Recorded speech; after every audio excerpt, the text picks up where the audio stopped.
Let's turn to Acts 23, verse 6. We were talking this morning about Paul. This is our first lesson for this new series. It may take around 2 years or so. But we'll see how we're going to split it apart. Let me read to you chapter 23, verse 6.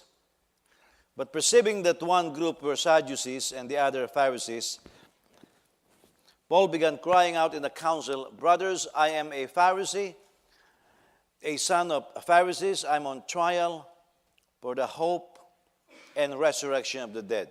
So here we are looking at additional backgrounds concerning Paul. And we learned that Paul was a very religious and a very devout person. Religion flow in his vein. And we were mentioning that the moment religion sets in the heart of a person, all kinds of things are equated or associated with it. For example, you will notice that idolatry in the scriptures, which is extreme religiosity, idolatry is the same spirit as the spirit of adultery. That's why even in ancient religious practices, there's always sexual worship that took place. Now, that is the same demon that is oppressing people. Now, that's why when the children of Eli begin to be religious, that's when they begin to bring temple prostitutes. And so you know that overall, if we will look at the temperature of the church today, we can biblically and safely say that religiosity has entered the church. Why? Because of the rise of immorality. That is a religious spirit, an idolatrous spirit, which is the same as the spirit of adultery, that is oppressing the church. Now, it goes further than that. Religiosity is very murderous. It's a killer spirit. We have the examples, modern examples of people like the Ayatollah Ruhollah Khomeini. You have the Islamic faith willing, and the Buddhists. They look peaceful and meditative. These guys are murderous.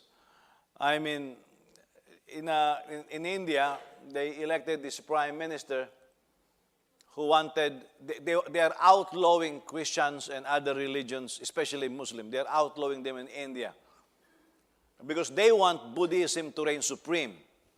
So I told you this a couple of years ago, that because Nepal was a very poor country, they were pushing that country because all oil that are going into Nepal are coming from India. They were forcing them to enforce Buddhism. They still have animal sacrifices. And the amazing thing that religiosity is inside the ministers in Nepal. There are ministers in Nepal that have 2 wives, and they live in the same house. And these are pastors. These are people who teach new birth. But religiosity has entered this place, and all kinds of spirit associated with it. And so that religiosity is what caused Paul to be murderous in his intent. Same spirit. And so I've noticed in other provinces we went to this time, we've got 6 conferences.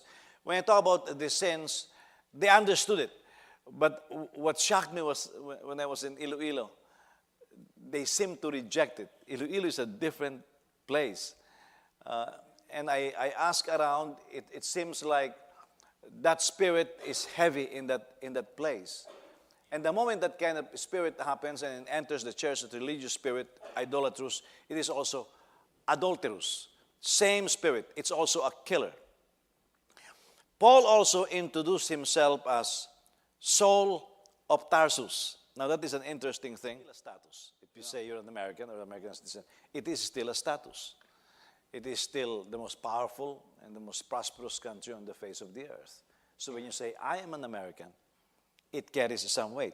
So when Paul said, I am Saul of Tarsus, why does he have to mention the place Tarsus? Well, it turned out Tarsus was a commercial center during that time. It was also a place where cultures mix. And it seems like Paul came from a very influential family.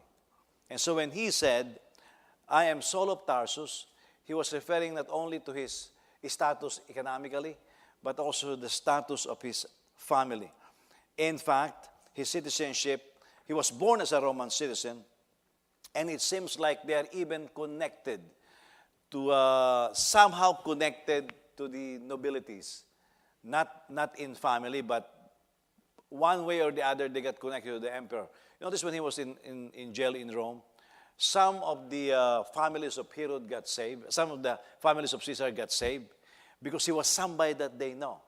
So Paul was a very influential person. So when he said, I am Saul of Tarsus, it's like somebody with a political influence, with a name influence, because Tarsus was a thriving city of commerce.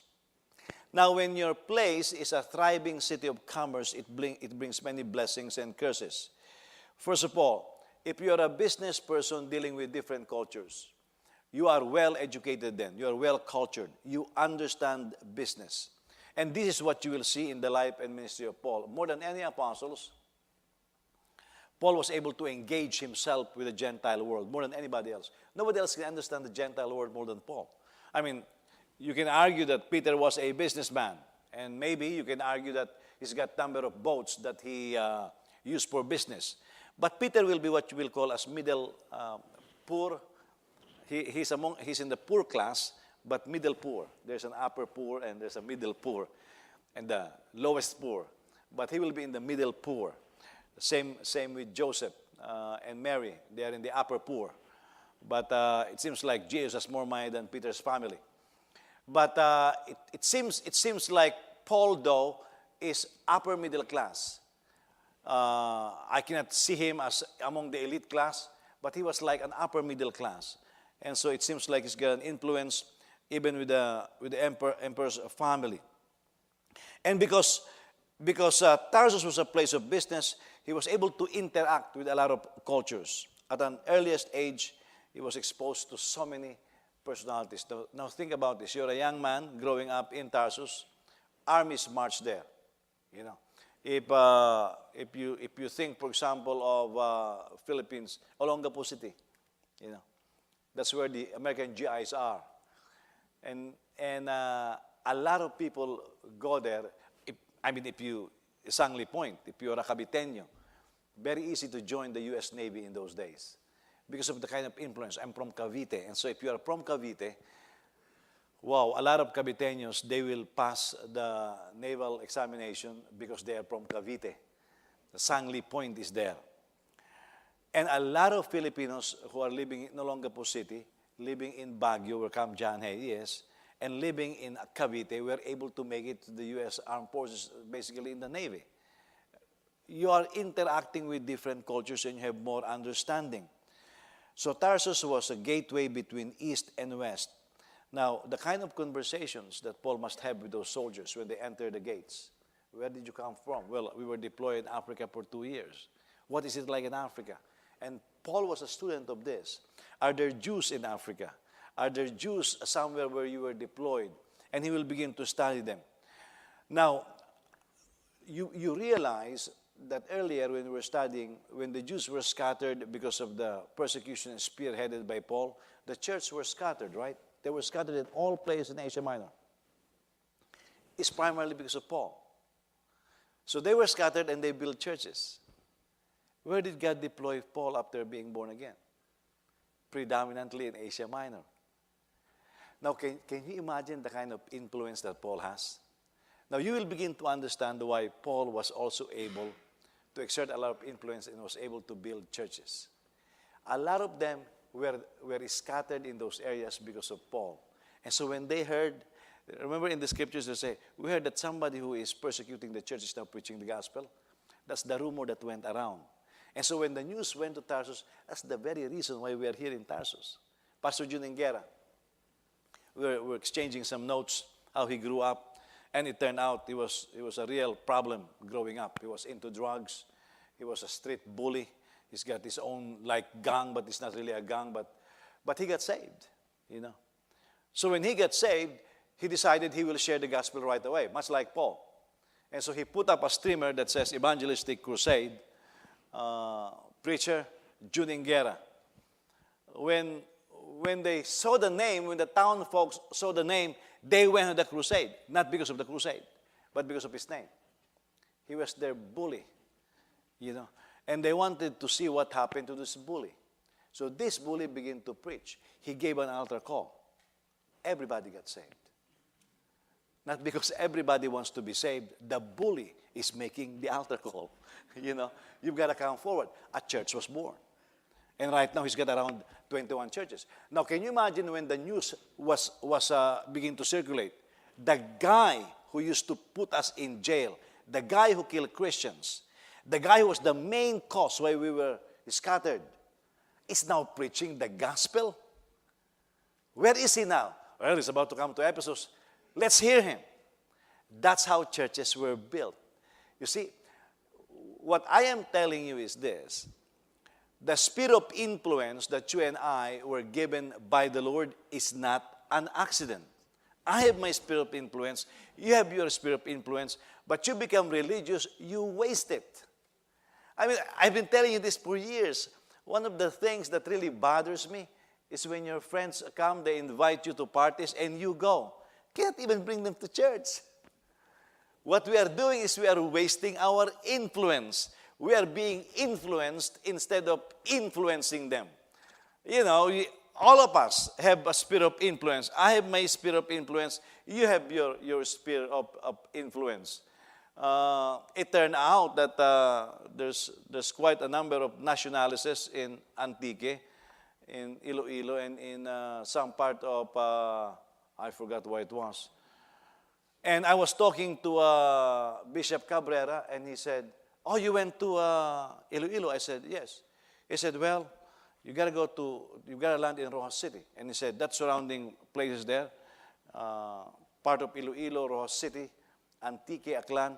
He said, "I have a couple of churches there, and we have a couple of Bible schools there." He said, "You go there, I coordinate. We will bring this consultation in that place." And then he said, "And by the way, there's a couple of nationalists there also. They are pastors."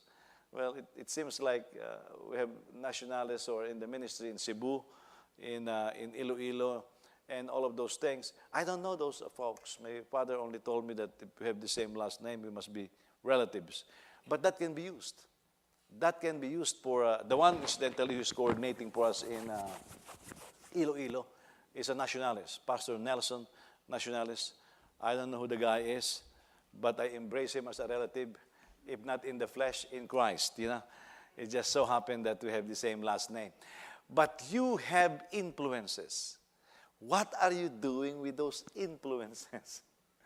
Are you just using them to attend parties and get wasted? They are meant for a certain reason. And this reason is enough for the gospel to be spread.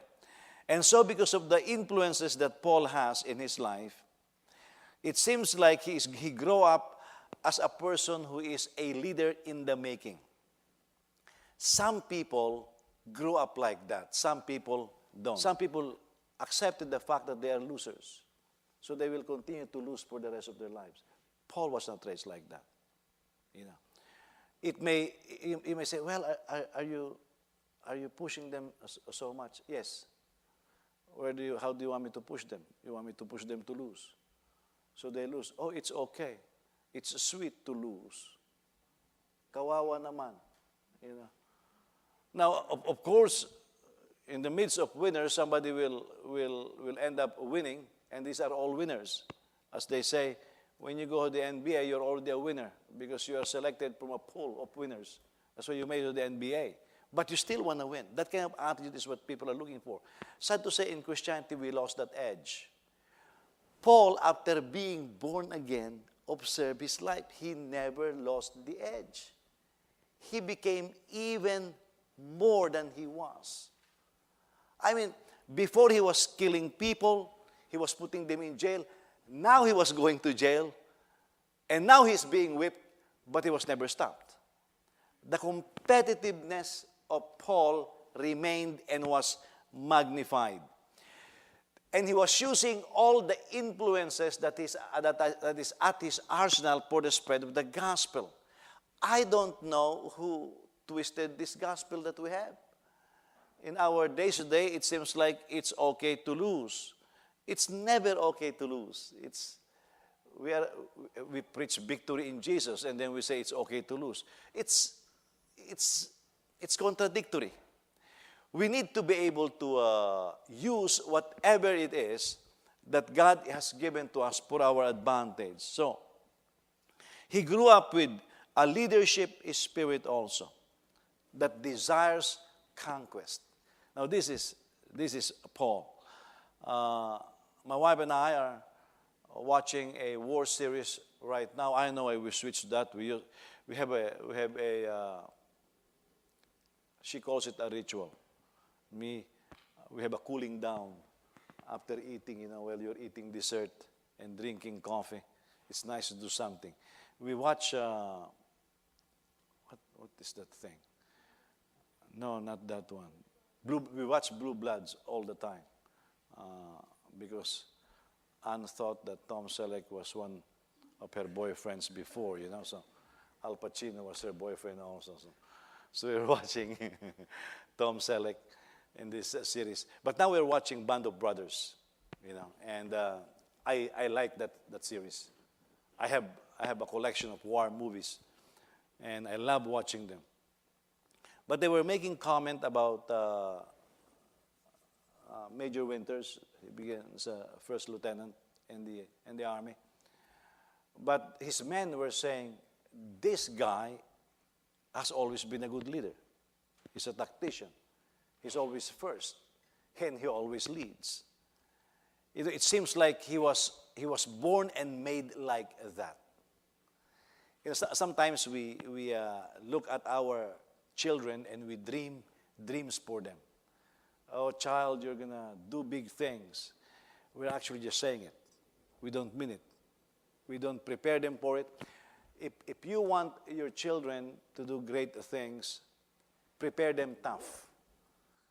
I mean, even fellow Christians will take advantage of you, for goodness sake, And even families will take advantage of you. And people will take advantage of relationship all the time. This is a tough world we're living in. And don't say, well, we are Christians. Yes, and Christians can take advantage the most. I mean, I told you this morning, most of the problems of the church is not coming from the outside. People are crying out foul to the government. The government's got nothing to do with it most of the time. It's the people from within. And this is just a tough situation. So if you think you're going to raise soft children and they'll be able to survive in a tough world, yes, they will survive as punching bags. You need to teach them how to be strong, but balance with character, with poise, with tact, with wisdom, and all of those things. Otherwise, people will push you around. Some of you may remember the first time I came here to Chicago, and first service in the church, they were disciplining this girl. And I was new. I was already hired before I came here. Now, this is how mean fellow Christians can be. I was hired before I came here. But when I came here, I have no job.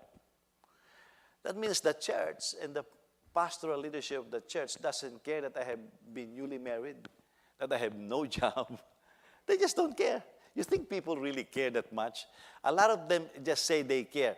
But wait till the rubber meets the road. See what they do for you. And so see what they do to you.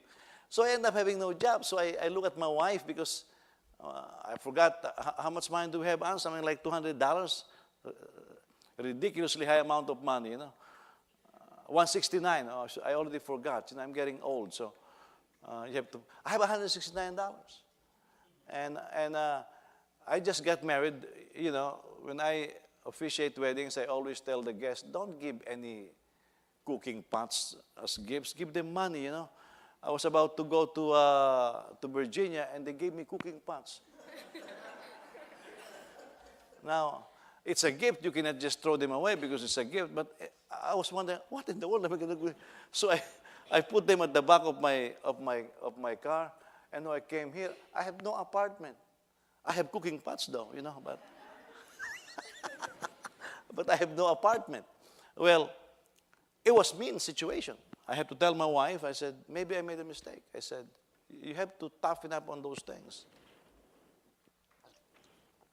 I said, maybe I made a mistake. I said, maybe God did not call me here. You've got to be willing to accept if you make a mistake.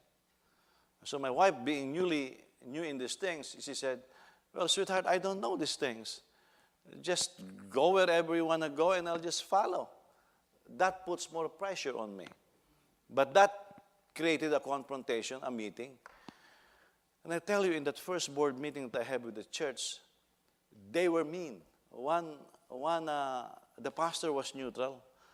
That's why I don't like neutral people, They will never say whether it's right or wrong. You've got to take your stand. But one of the pastors began to tell me, you are not needed here. And I basically said, well, I did not apply. I was offered a job here. I said, I prayed about it, and I felt the leading of the Holy Spirit on this area. They don't care about those things. You tell about being led by the Spirit, they don't care about those things. And so finally, everything prevailed, and I was hired as an associate minister. I will be in charge of cell ministry, I think, and Christian education. And one of the deacons extended his hand and says, congratulations, welcome to our church, welcome to Chicago. That was the only one. Yeah, that was the only one. And so that Sunday, they were having this disciplinary action against this woman. But they asked for my opinion. Pastor, say, what do you think? Can you say something? So I basically asked simple questions. How long is the discipline? Is she going to be restored? Who is going to be in charge of the restoration? How will the reporting be? All of these basic questions that a person applying discipline should be ready to answer, they have no answer. Now, the person who told me in the board meeting that I'm not needed in Chicago, he stood up and began to point his finger at me and scream at me, raise his voice and say, you sit down. Ang yabang-yabang mo, kadarating mo lang sa Chicago. They asked me to stand up and speak. I was just obedient to the heavenly vision, And the pastor was just mean. And well, maybe he thought I will be impressed by his theatrics. So I just stood like this. And I just looked at him when he said to me, you sit down. I said, no. But I was thinking during that time, you are a blessed man. I'm already born again, If I wasn't born again, he will be born again. That's for sure. But he ends up sitting down. That's how mean religious people can be. Yeah. That is how mean religious people can be. And if you think the world is going to give you a pass, you are foolish. This world is tough. Even fellow Christians will take advantage of you. So you want to raise leaders? Raise them like one. Yeah, raise them like one. Don't raise losers. They will have some losses. They will have some skirmishes. They will be wounded. But if I've seen a family, every time the children make a mistake, the parents, oh, I love you, I love you, I love you, Oh, so I've seen what happened to their kids.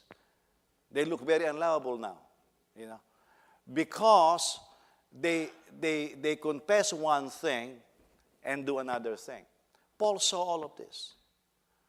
Paul understood what the world is. Our problem is this. We are too smart. We interpret things. Stop interpreting things. If you stop interpreting things, let it speak to you. I always tell my wife, stop trying to interpret things. I tell my wife all the time, stop trying to interpret people. Now I'm beginning to say it to John, stop trying to interpret people. Just read them, understand them. And the moment you understand them, you will be able to relate with them. Our problem is we think we are very smart. We try interpreting everything when it doesn't need interpretation. read the world, it says the God of this age is Satan. Now let me ask you this. As you read Satan, is he a nice guy? So don't expect the world to be nice because it's ruled by a bad guy. The name is Satan. His very name means adversarial. And so the fashion world, everything else, the economic policies of this world are after the God of this age. It's going to be, we complain about taxation. You know why it's very mean? Because the God of this age has blinded the minds of the unbelievers. This is where this philosophy is coming from. Paul, when he got saved, understood this. And because he understood this, after being saved, he did not trash it and say they are meaningless. He said meaningless on something else, but not on the knowledge that he has. In fact, he used that knowledge to navigate around the world. That's why if we don't have these skills, we will never understand it. That's why a lot of leaders in Washington, they are dead on arrival. They don't understand what Washington is.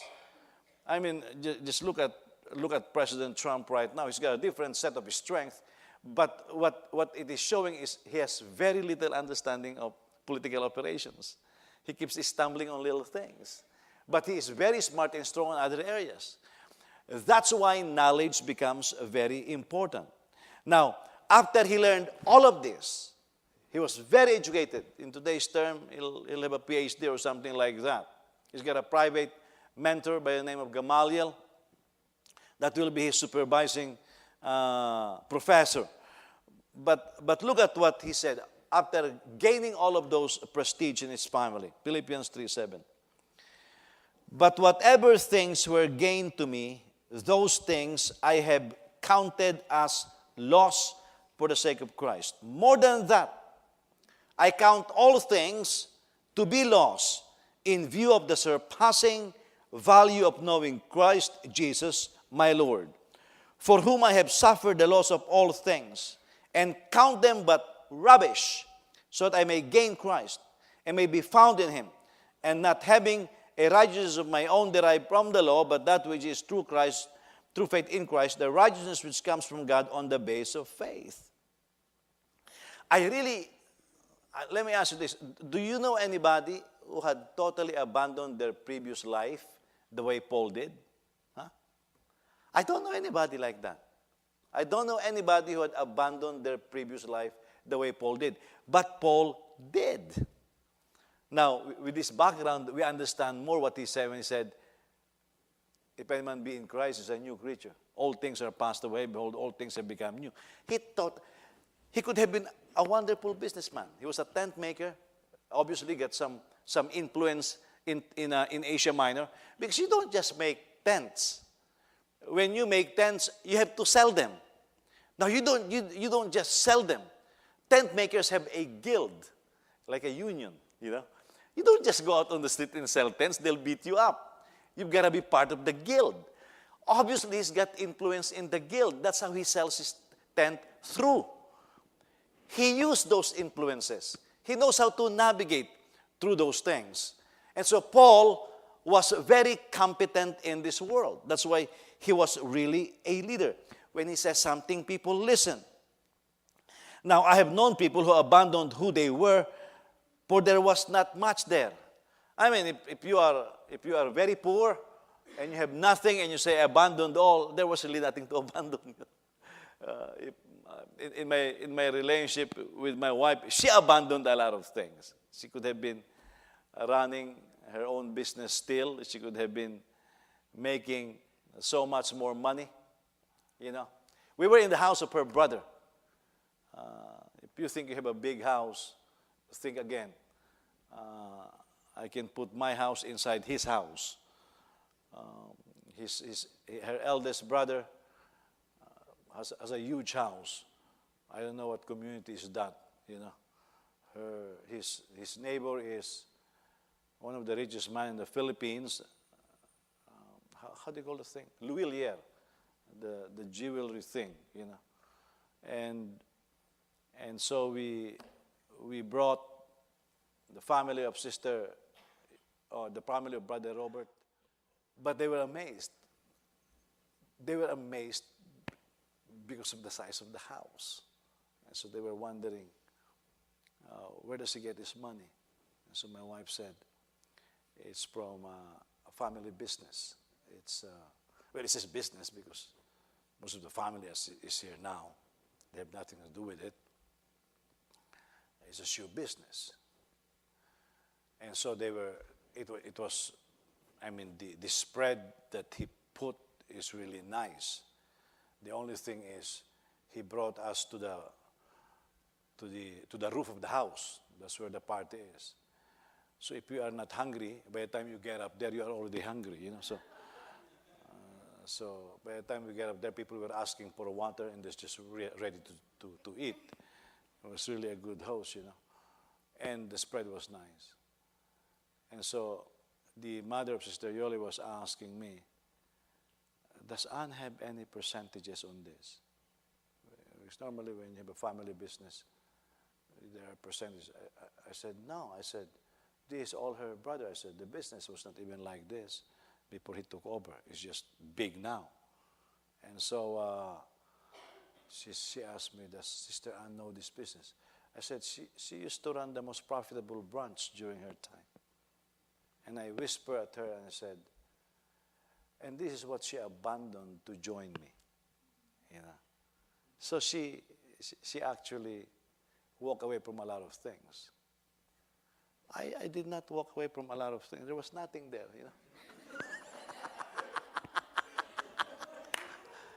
I was very happy to walk away. So it was really a blessing, But for her, she walked away from that. Now, from time to time, I can see my wife itching.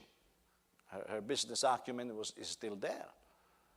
But I'll tell you, even though I've seen my wife do, I have never seen anybody walk away from their life like Paul. There was economic influence. There was academic influence. There was political influence. There was religious influence.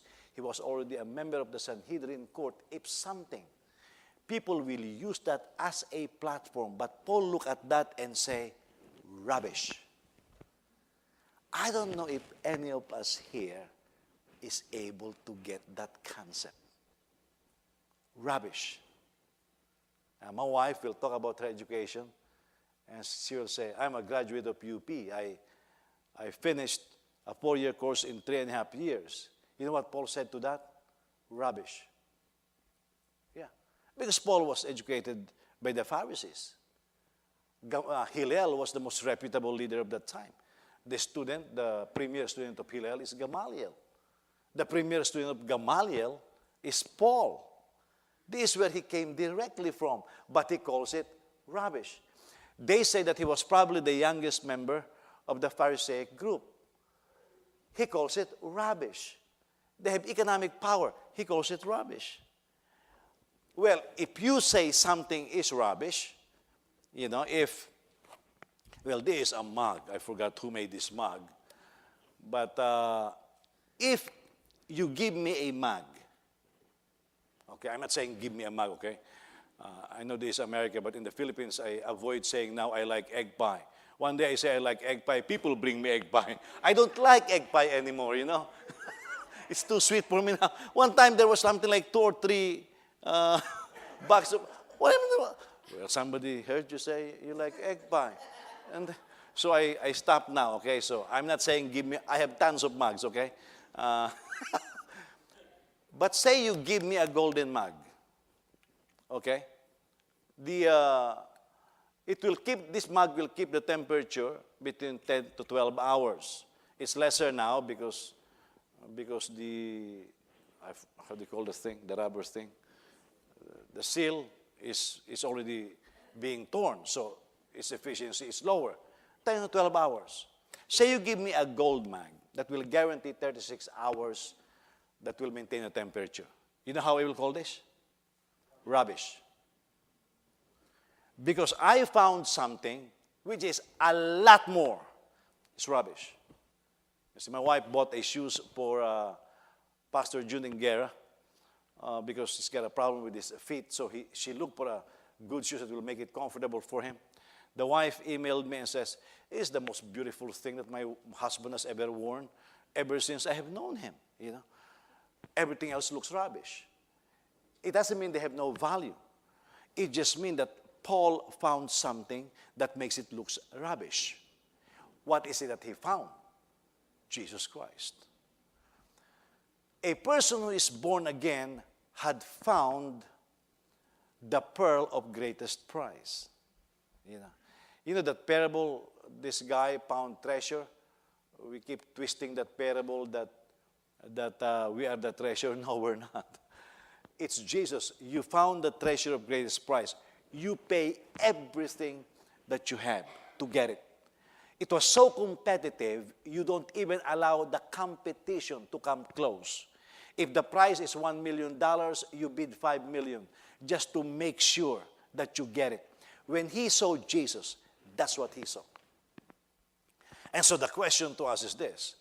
Now that we are born again, do we value the surpassing knowledge of who Jesus is like that? That's why Paul achieved what he achieved. He knew when something turns rubbish. He just knew it. When we were kids, we were very happy to play with our own little toys. We play with sardine cans and turn them into boats. We do all of those things. Oh, our toys now are different. We call this a toy. The thing that you drive around, we call it a toy. We change. Now, does anybody here wants to go back into putting holes in a sardine can and making it into a boat? No, you'll buy a boat, That's rubbish because you found something more valuable, you see? And this is the gospel. Paul turned around and began to say, this is rubbish. Now, question. How do we talk today about our lives before we met Jesus? Are we still fond of them? Do they still give us pleasure? Is it something that we still want to go back to, given a chance? If that is the case, then we have not seen Jesus the way he should be seen. Because the Bible says, the surpassing greatness of knowing Christ. It's all the greatness, it's still surpassing. How can you surpass greatness? It's the surpassing greatness. The adjectives that Paul used is all in the superlatives. Why? Because nothing compares to Jesus. That's why when people who claimed new birth begin to forsake Jesus for the sake of rubbish. Because that's what it is. Now, if I say something is rubbish, I'll go shop with my wife, say for a shoes or for a leather coat, and I will find a shoes and I will say, Ann, look, I like this because it looks good. Ann, I like this. My wife will just dismiss me. But I will force her. Look at this. She will look at this and say, sweetheart, how long have you been married? You still don't know how to look at leather? And then she will begin to educate me. That is not leather. I say, it looks like leather. It just looks like leather. And she will begin to show me these things. And by the time she's showing me these things, I'll walk away. Maybe that's why I never learn. Because she still is smarter than me in terms of leather, Well, what is that? She knows what a rubbish is. And she hates it when she gets the seed. She bought a, what bag is that? A Louis Vuitton. Yeah. It turned out to be a Louis Vuitton-ish, She looked at that and she was examining.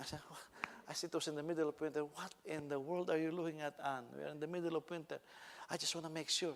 Oh, it must be genuine. She was looking at all kinds of things. She opened this, she opened that. She closed it, she opened it again 3 or 4 times. Finally, exchanged money. She went home and says, she got me. I said, what do you mean? She said, it's fake. And she said this. And this is when she went back to more shopping. She said, I lost my touch. She said, I have been away from the game for so long. I said, what do you mean? I'm going to be back in the game. But because she lacks practice, she was deceived. She doesn't know what is valuable now. You know, one thing about Joseph, he learned something. Before he will object if my wife says, don't buy this, don't buy that. Now I've noticed Joseph will not buy anything unless when we're shopping together, unless his mom see it and approves it. Because he realized that her taste is better than his. I mean, look at his taste right now. He's wearing skinny jeans, for goodness sake, you know.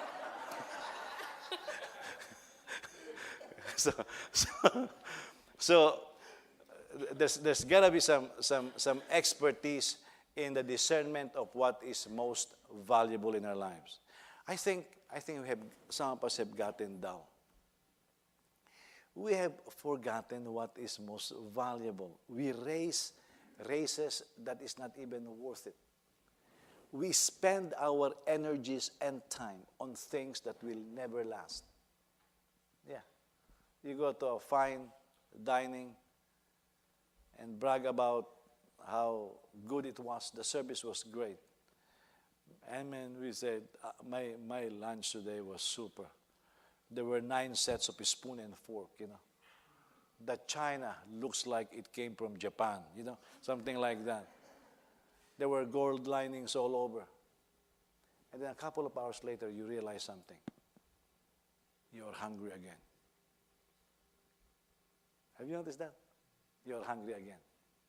And you realize you can't sustain going to that restaurant because you just spent your 2-week salary. And so you can't go back. But then it only lasts for a couple of hours. It's rubbish.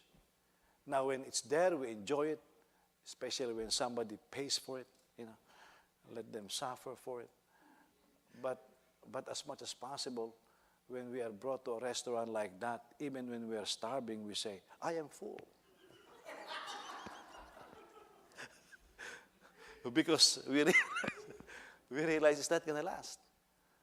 Now, compare that to what I really want to see what Paul saw. He looked at all these earthly accomplishments that he has, and he said they are rubbish, and he meant it. He did not go back to it. And there was no sign of regret. That's the thing that gets me. In all the persecution, he never said, I wish I never entered into this ministry. Look at what they did to me. I didn't realize Christians can be so mean. I shouldn't have started to be a Pharisee. Look at my compadres in the Sanhedrin court. They are all after me right now. Never any regret. Why? Because he realized what he had found is the pearl of greatest price. So now the question is this. What turned the life of Paul? We know that Paul's encounter with Jesus on the road to Damascus is what turned him around. However, many people that we know met Jesus on their way of life. They never turn around quite like that.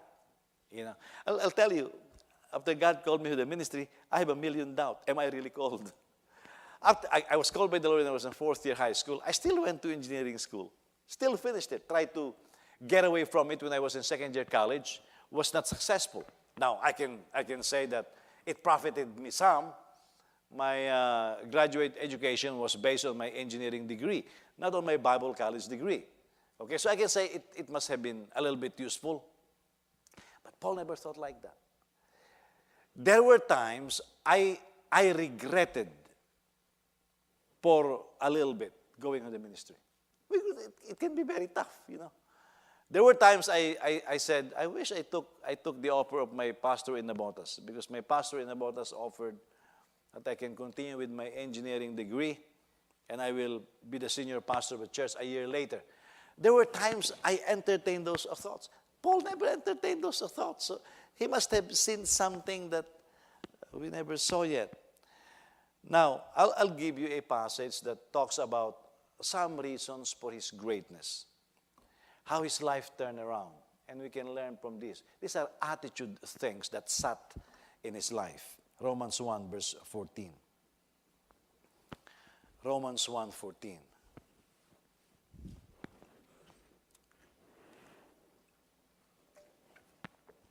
I am under obligation both to Greeks and barbarians, both to the wise and to the foolish.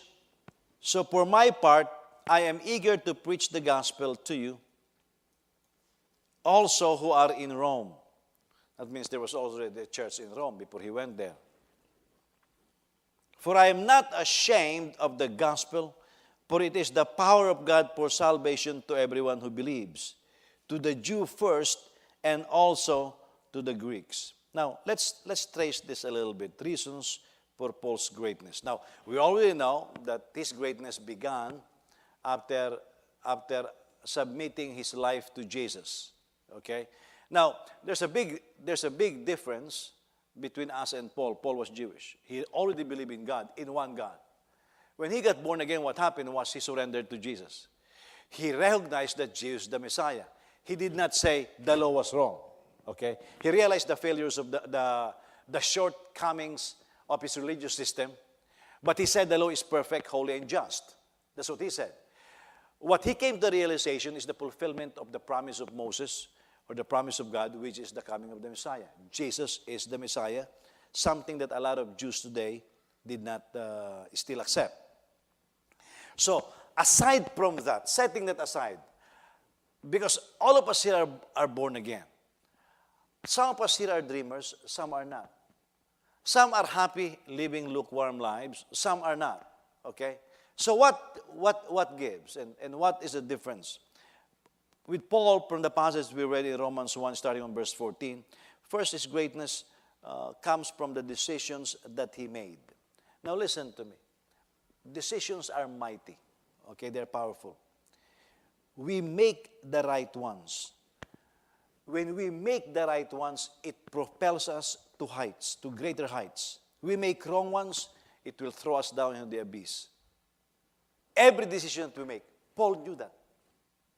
That's why after being born again, the decisions he made were great. Before being born again, the decisions he made was that of greatness also. I mean, for goodness sake, his mentor was Gamaliel, who was mentored by Hillel. So he made the right decision as far as the school is concerned. I will be trained by this person, the best. Okay? You know, sometimes we read the Bible and we read that Jesus argued with the Pharisees, argued with the scribes and teachers of the law. Because that's how we read it in the translation. But who are the Pharisees? Who are the scribes and the teachers of the law? They are the professionals of the highest kind during the time. You know who they are? They're members of the Sanhedrin court. Which is the Sanhedrin court? That's the law. Jesus was battling the legal system. He's got the mind that can battle the legal system, the governmental system. He was pushing them back. They have no answer for him. And so people today says, well, you know, I don't have to know the law. Well, Jesus would not say that. Jesus knew the law of the land. And so he can, hey, what are we going to do? Are we going to be loyal to God or to Caesar? That's a legal question with a lot of rebellious implication. What did Jesus do? Give me a coin. Give to Caesar what is Caesar's and to God what is God's. He was battling legal minds. Now look at Paul.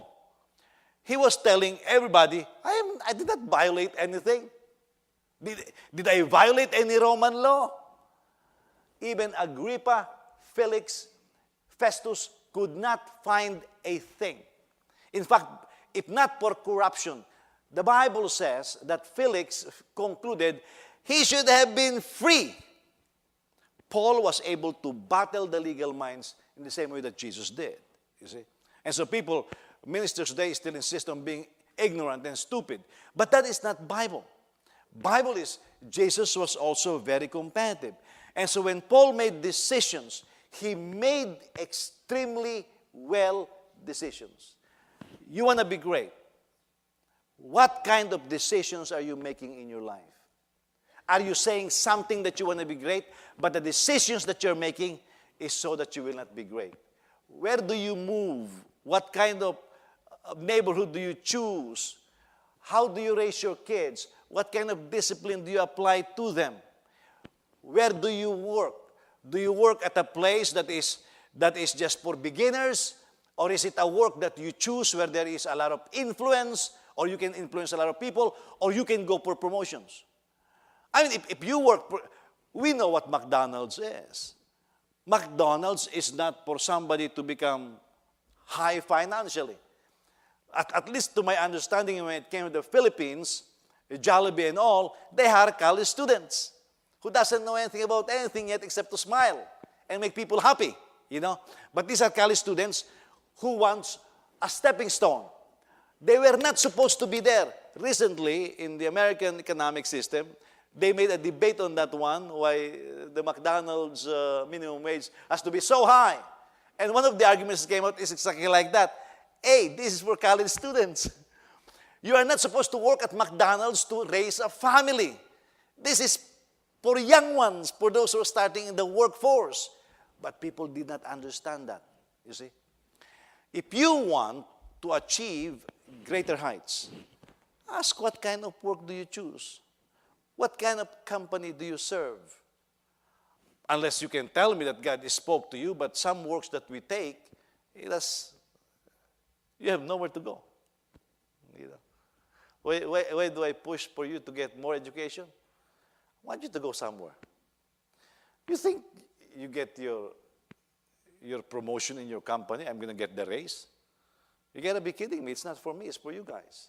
But I know that if you stay the same as you are, you will stay the same as you are. But if you want to be competitive, you've got to go for more. Paul did that. Look, he wants to go on evangelism, right? Where did he go? Did he go in the middle of nowhere that nobody knows?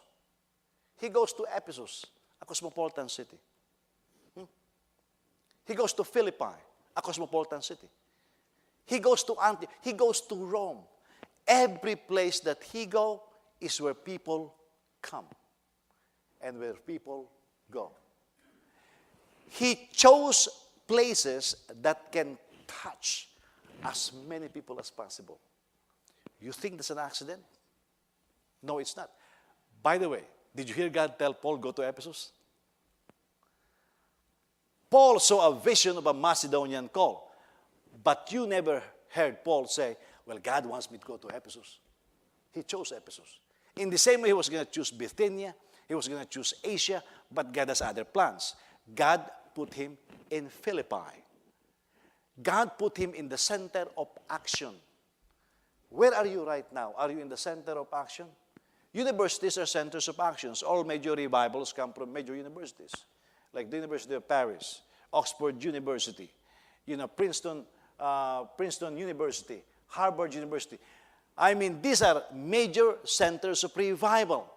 And so you have to ask yourself the question, where you are at right now.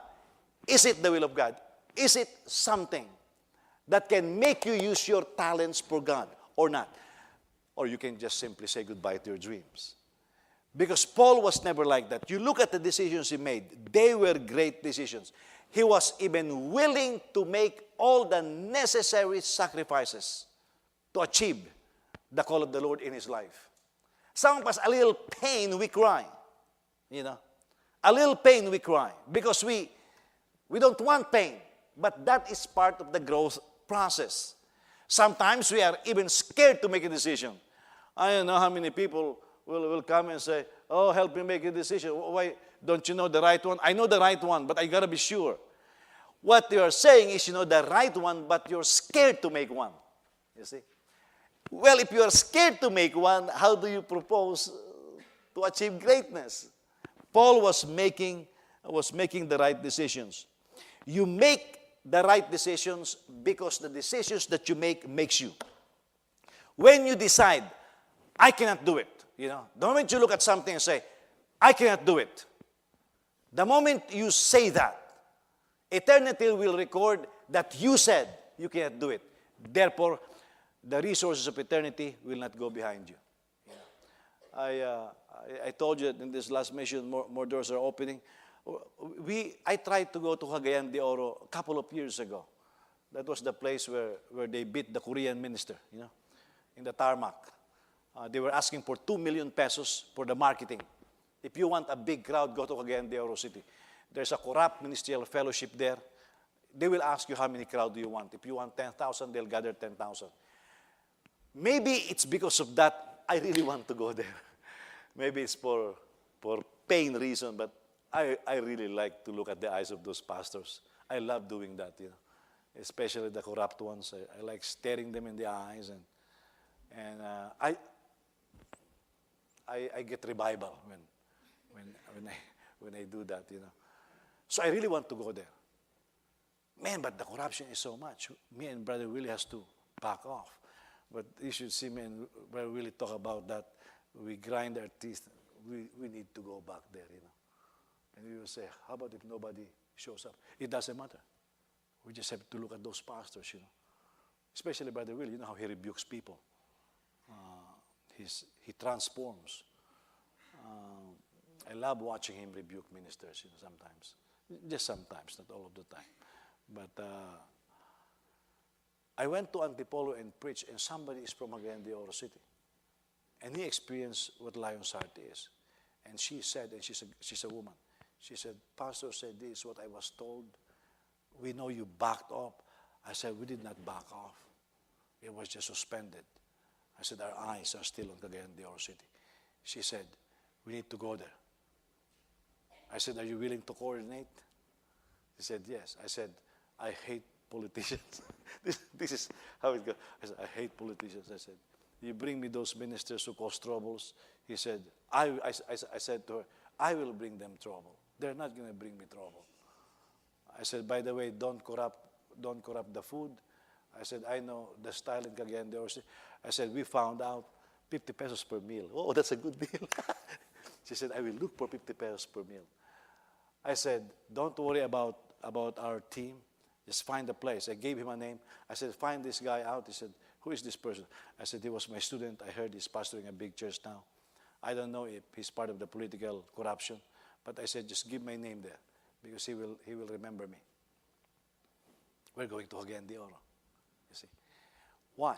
Because you look at a situation like that corruption center. That's what you want to attack. You want to bring the gospel there. Cowards don't go there. But what have I got to lose? Remember, Paul said all of these things are rubbish.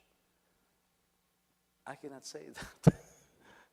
What I abandoned was redemption, The Lord redeemed me from that. And I like doing these things. Because I would like to present the voice of the gospel to the people. You make decisions like that. Yeah. Begin to announce wherever I go now, we're building a training center. People are excited. When are you going to finish it? They asked me that question. I said, give me the money right now, and I'll build it tomorrow. And suddenly they can wait, But you plant ideas like that. Yeah, they're big. Listen, you fail big also. What if I'm not able to build a training center? People will laugh at me, but that's all they can do. Will it add a cubit to my height? Will it change the color of my skin? It won't. There's just nothing there. You see? There's just nothing there. And so I'm willing to dream that. Sometimes we make tiny little decisions and we call it great. You make tiny little decisions great, it's still tiny little decision. It will not make it great. You have to make the right choices. Be willing, for lack of a better term, to gamble and say, I'm going to invest on this, and I will do my best. Look, it still tickles me to this day that we were still a little church, and the Lord has enabled us to do all of these things in missions. Now they're very excited. The excitement is high. I told Bishop Cabrera, prepare your bookshelves. Why? Because when those 5 boxes, buying boxes of books comes, they're going to be on the floor. Because they have no bookshelf. I said, prepare the bookshelves. I said, this is the first wave, I said, we're going to write all the seminaries in Chicago. We're going to build libraries here. And the other pastors begin to say, can you send us books? Why, you have a school? No, we don't have a school. What about Sunday school? It doesn't count, But suddenly they want to have schools. You see, just because of those foolish books, Now you want to have schools. You see, you perk people's imagination. You challenge them. You begin to show them. And then they begin to open up to you. What happened there? whoa, you make the right decisions, the world opens up to you. You know. Paul was great because he made great decisions. He was a great person because of the quality of decisions he made after being born again. He even changed from Saul to Paul. The statements he made. I hear preachers like that, and sometimes I wish I should have made that statement. You know, have you heard people say something? You say to yourself, "I should have made that statement." Huh? Have you seen people make a decision, and you have the opportunity to make a decision, and you forgo the decision? You know, I remember my wife will be recommending houses to some of our members before, and say, "This is a good real estate," and they will forgo it. 1 year later, the price doubled, and they say, "I wish I bought that house." That's what you have, you wish. You see? A lot of people live on wishes. I don't like to live on wishes. I want to jump on something when the opportunity presents itself. So Paul made those statements. Look what he said. Oh, this is good. He said, "I am not ashamed of the gospel of Jesus Christ." I wish I made that original statement, you know, but I never did. So I just read it now and preach it to you. Look at this, how great this statement is. I am not ashamed of the gospel of Jesus Christ. How many people do you know today are already embarrassed with the gospel? Listen, you believe an ideology, you believe a concept, you must never be ashamed of it. Never be ashamed of it. Some Americans are already ashamed of being Americans. They even hide it. You know. Some Filipinos are ashamed of being Filipinos. They even hide it. They hide it in so many ways. Listen to me. Paul said, "Now I'm born again. I love Jesus. I am not ashamed of the gospel of Jesus Christ." Some today are so embarrassed they are even editing the gospel. There are many things in the church that Paul could have been ashamed of. Look at the things. He was embarrassed by the Corinthian church. He was upset with the Galatian church. Man, he called them idiots and morons. You know, today you preach and you call somebody stupid, people think you're saying a cuss word. While they are watching pornographic movies, and while they are watching movies of Tupac Shakur and whoever that guy is, you know, and all of those actors that curse left and right. Paul used the word idiots. It's inspired, you know, and morons. Maybe I should stop using the word stupid and replace it with idiots and morons, you know. It's more biblical. But that's what he used. You see, that's what he used. Why? Because they are beginning to be ashamed of the gospel. And I think we have to examine ourselves. Do we still have the sense of pride like Paul? I am not ashamed of the gospel. This sense of shame is what keeps many from being a witness. If you are not proud of your idea, you will never mention those ideas. When I do, well, I said it I think twice here. When I do a couple of times in the Philippines, when I do question and answers, some people are ashamed, you know. I said, there are no stupid questions, just stupid inquisitors, you know. And people still don't get it, you know. But listen, if your idea is great, put it out there. Let people debate on it. And some people have an idea, you question their ideas, they back off, and they say you're full of unbelief. No, you're not full of unbelief. They just have bad ideas. Get your ideas out there. Have you been noticing, I've been for years saying, let's have a training center.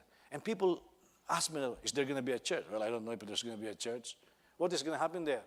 It turned out it's a big opportunity right now. You know, I said, how about, I said, in mainland China, there are still restrictions in training Christian leaders. We bring them for 3 months. Feed them noodles, you know. Or maybe let them teach us how to make Chinese noodles or something like that. Feed them for 3 months, house them there, buy some cuts, and then ship them out after 3 months. No restrictions in the Philippines. And I told Pastor Jin how, I said, all the Koreans are going to Baguio because they like it. They only communicate to the people of Baguio because it's cool, and they like Tagaytay now also. I said, listen, you want to change the way Korean missionaries behave? I said, bring some students. Bring them to the training center. He said, that's a great idea. And he said, how much is it going to cost? I said, 100 million pesos. So he paused for a while and says, we'll get the money. He has no money. But I like the idea that says, we'll get the money. But you put out ideas right there, let people debate on that. Some people doesn't like their ideas to be expressed because it is perhaps a foolish idea. If your idea is great, let people debate on it. Let people discuss it. Let them demolish it. See what remains. Maybe that's the only thing that requires to remain. But when you're scared to put out your idea, maybe there's not that much there. But Paul says, I am not ashamed. We should never be ashamed of the gospel. Listen, Jesus died for it. God waited for around 4,000 years before he executed the plan. It's been 2,000 years now since Jesus died. God was never ashamed of it. He repeated the gospel from Genesis to Revelation through the lips and through all means of communication, using so many people in so many places, the same message. Why? God is not ashamed. As Christians, we should never be ashamed of the gospel of Jesus Christ. Call sin, sin. Call righteousness, righteousness. Say the right thing for Pete's sake, Why? Because Paul was not ashamed of the gospel. And he said this, I am a debtor, or I am under obligation. Wow, what a statement. First, I'm not ashamed of the gospel. And this is his sense of it. He said, I am indebted to this. I owe the Greeks, and I owe the barbarians. Now, he is a debtor to the Greeks and the barbarians. When you have a debt, that means you have something, you have to pay something. When my wife took over our finances, our debts were mounting. And so she said she cannot live with the interest rates. So she said, let me handle this. We have to chip the debts one bite at a time. And she started doing things, little payment here and there. Oh, she will be on the phone with this bank sometimes for a whole day. She will just stop, especially when we are already buried under that. She'll be very upset with me. She'll be screaming, you forgot to pay this again. Something like that, But she will be on the phone all day and negotiating, pleading, using all the skills she has. We have interest rates that goes up to 29%. She's able to lower them to 8%. We'll have 8%. She's able to lower them to lower than that. And then she's able to get, the moment she gets the 8%, she's able to borrow so much money so she can pay the 29%. She's able to do all of these things. All day long, she'll be doing all of that. Why? She has a debt. You see? When you have a debt, you have to pay it. You don't have to pay it all at once. You just have to pay it little by little. We have a debt. Paul said, I'm a debtor to the Greeks and to the barbarians. We are a debtor to this world. We live in this world. They say that if you start a business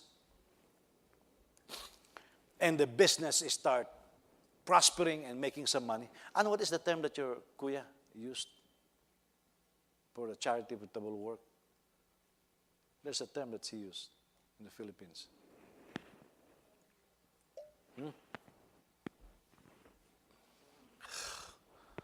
That's not the term. When you are a big company and you're making profit, you have to do something to give back to the community. It's expected. What? Socialized action. Every company in the Philippines, when you are making money, you need to do some socialized action. It's actually a foundation of some sort that contributes to charity.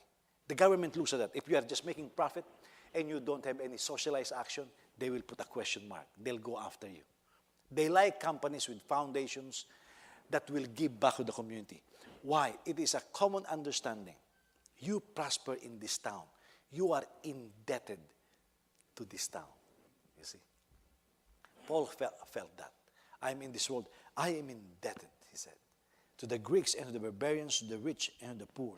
Remember the story of the two lepers? They were rejected from coming in the city. But the Lord used their footsteps to sound like hoofbeats, you know. And I forgot, the people of Damascus, the army of Ben-Hadad, run away because they thought the army of the Egyptians are coming, you see. And they saw these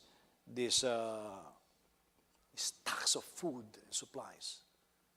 And you bet these two lepers started eating, and then they felt convicted. We cannot keep this to ourselves. Logical. Why? You cannot finish it. It will rot.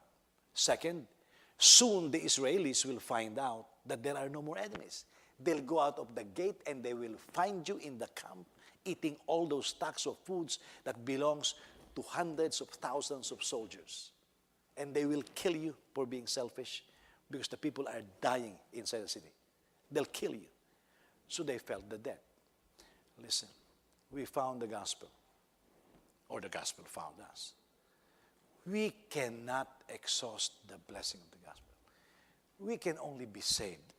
We can only eat so much. We can only be blessed so much. The world is starving for the word of God.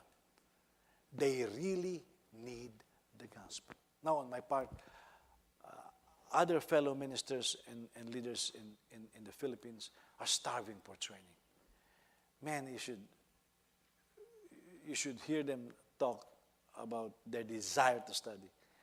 One Korean was, you know him, James, what's the last name? James Shim.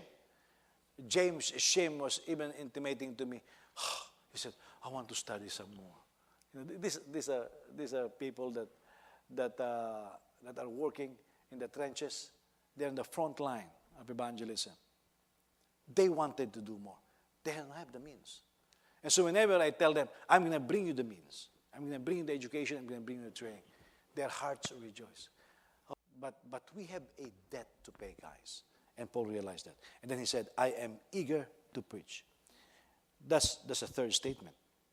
He's eager to preach, which means he is ready and he is willing.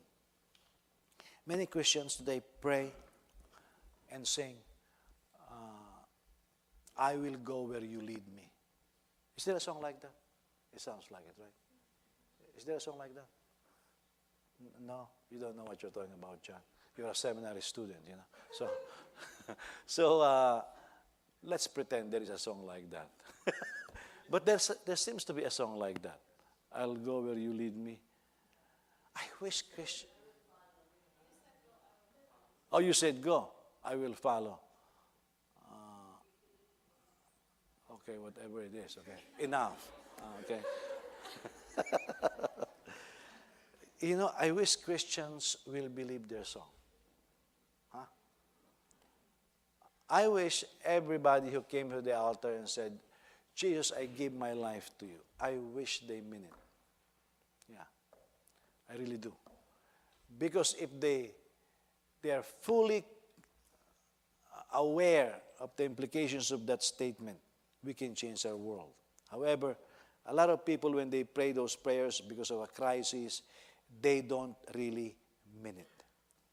They're just all words and no substance. There's no faith in it. Yeah. They even blame God for it. I'll go if God provides. There you go, you blame God. Bishop John Jimenez was raising money for Liberia.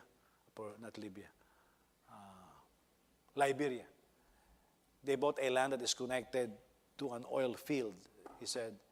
So he's raising money for Liberia. And he said, I need $20,000. That afternoon, that was a morning meeting. That afternoon, he took me out. He said, Jose, ride with me. And the bishop from Liberia called. And he said this. She said this. I can hear because it's a phone car. A car phone. Phone car. It's a car phone. I'm sleepy, guys, okay? So I'll forgive you. So forgive me if I can't read the time right, okay? So the bishop from Liberia said, Bishop, I really need $20,000. The bishop said this. Sold! He said, I have a pastor here from Chicago. Remember Jose? He's giving you $20,000. I said, look. But you know, as I said that, my heart jumped. Yeah. I said this to my heart said this. Oh, I wish I can give it right now. I really wish I have the money during that time. Yeah. So that night the bishop was raising money. Some idiot in the front row raised his hand and say, if I have the money, I'll give it. That's what he said. And Bishop Ann Jimenez could not help herself, said, I'm not asking for what you don't have. What do you have? Give it, you know. And he kept quiet. You see. But listen, we must be eager, ready, and willing. Our words must mean something when we make promises, when we make commitment. Listen, some of you promised me years ago you'll go to missions. Not promise me, you promise God. It's not your promise to me. I'm not going to collect. But it is your commitment to God. And I'm telling you right now, do not make empty promises. Because you will be judged according to every word that comes out of your lips. That's not my words. Those are the words of Jesus. And so, Jesus is looking for willing and ready servants who will go where He wants to go. The church has been saying, Lord, end this war. They're praying to the Lord. Let this war end. We will preach the gospel. The gospel is needed. Finally, General Douglas MacArthur defeated Japan, a Shinto nation. After defeating Japan, he made an address aimed at churches in the world, especially in America. He said this, send me 10,000 Christian missionaries, and in 1 year, I will give you a Christian Japan. He only got 1% of what he asked for. 1% of 10,000 missionaries is all that showed up in Japan. They came up with trucks. They gave trucks. It shocked the missionaries. The Japanese will take those trucks and never throw them away. They were wondering, are they reading it? Maybe not. They found out they're not necessarily reading it. But you know why they saved the papers? Because of the war devastation, they ran out of paper. They are writing on the margins of the paper notes to each other. And so that gospel trucks that were given away traveled farther than they thought. But only 1% responded. Today, Japan is still a hidden nation. Because the church prayed during the war, God, save us. We will preach the gospel. Empty words. When Japan was ready to become Christian, 1% responded. How many of you came to the altar in times past and said, I'll give all, I'll do all for you? How many? How many of you made commitments to make the gospel be spread all over the place? Oh, may they not be just empty words.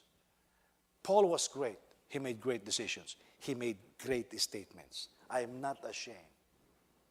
I am a debtor, and I am ready. Amen.